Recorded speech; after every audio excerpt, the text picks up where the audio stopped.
Assalamualaikum warahmatullahi wabarakatuh.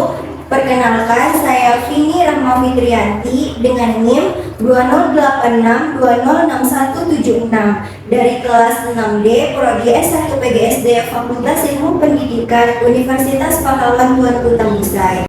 Nah, di sini saya akan membuat sebuah video mengenai media pembelajaran IPA SD, yang mana video ini untuk memenuhi tugas UAS pada mata kuliah model-model pembelajaran IPA SD.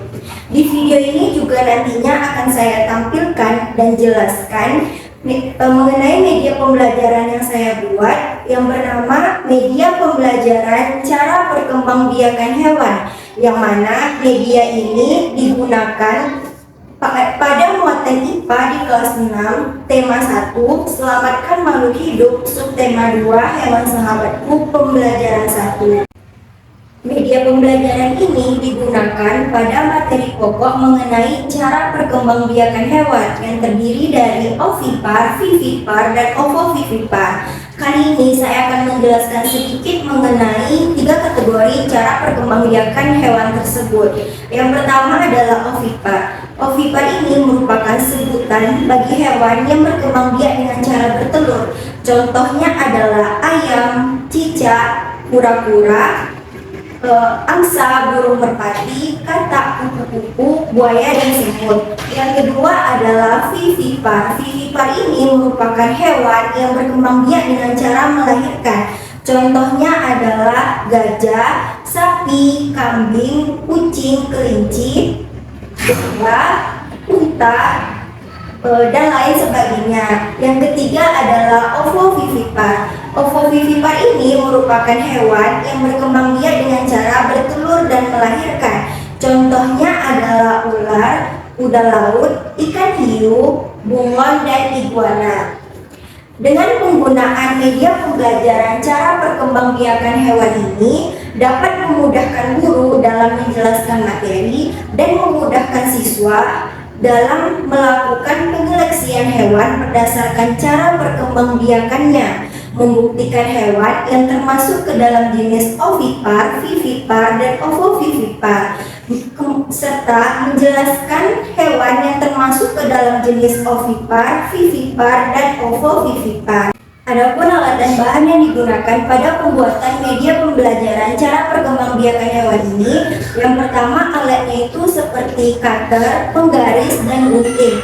Dan yang kedua bahannya itu seperti styrofoam, double tip, spidol, gambar hiasan, HVS ataupun karton, kemudian gambar beberapa hewan pada setiap cara perkembangbiakannya, kemudian lidi ataupun tusuk sate.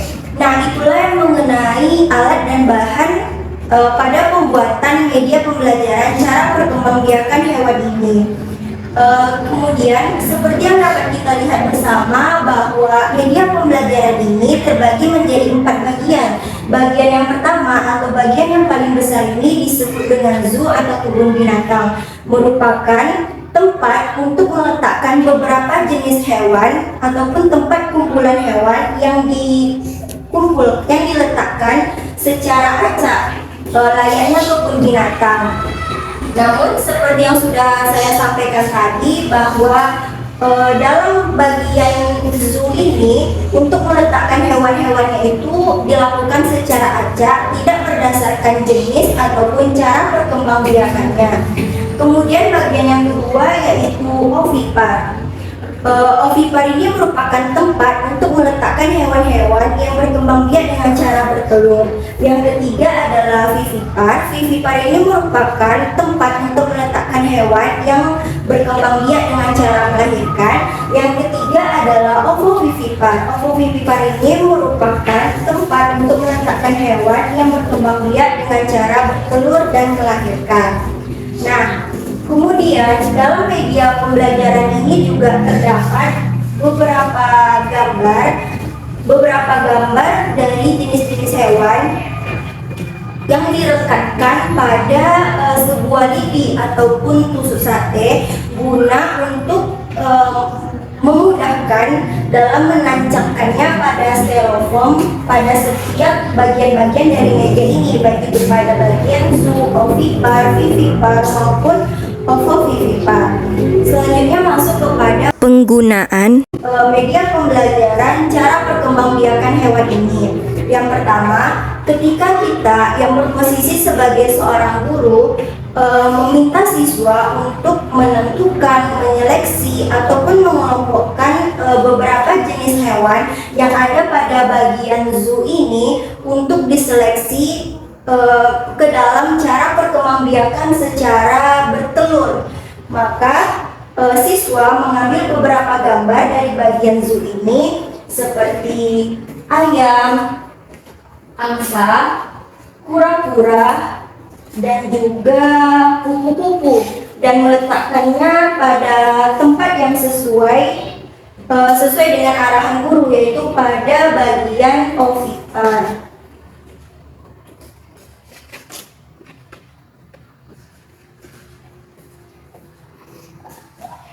Nah, yang kedua yaitu ketika kita atau yang berposisi sebagai seorang guru meminta siswa untuk menyeleksi kembali hewan-hewan yang ada pada bagian zoo ini untuk diseleksi berdasarkan cara perkembangbiakannya secara vivipar atau melahirkan. Maka siswa mengambil beberapa gambar hewan pada bagian zoo ini seperti sapi, kambing, unta, dan juga gajah, kemudian meletakkannya pada bagian vivipar berdasarkan arahan dari guru tersebut.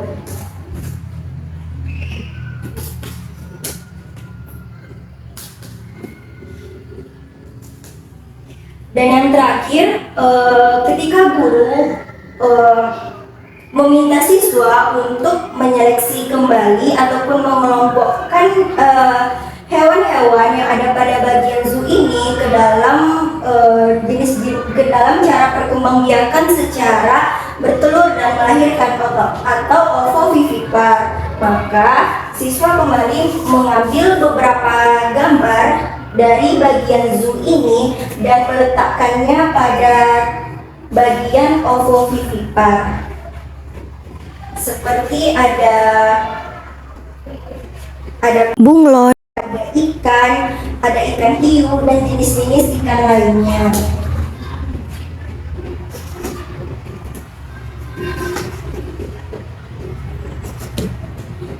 Jadi, dengan penggunaan media pembelajaran cara perkembangbiakan hewan ini, selain memiliki gambar hewan-hewan dan desain yang menarik, media ini juga memiliki variasi warna dari hiasan gambar pada setiap bagian-bagiannya, baik itu dari bagian zoo, ovipar, vivipar, ataupun ovovivipar, sehingga dapat memberikan kesan yang menarik bagi siswa yang dapat memunculkan minat sehingga membuat siswa semangat untuk belajar.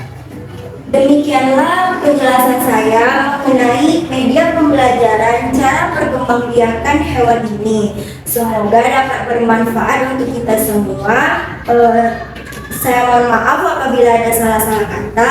Saya akhiri. Assalamualaikum warahmatullahi wabarakatuh.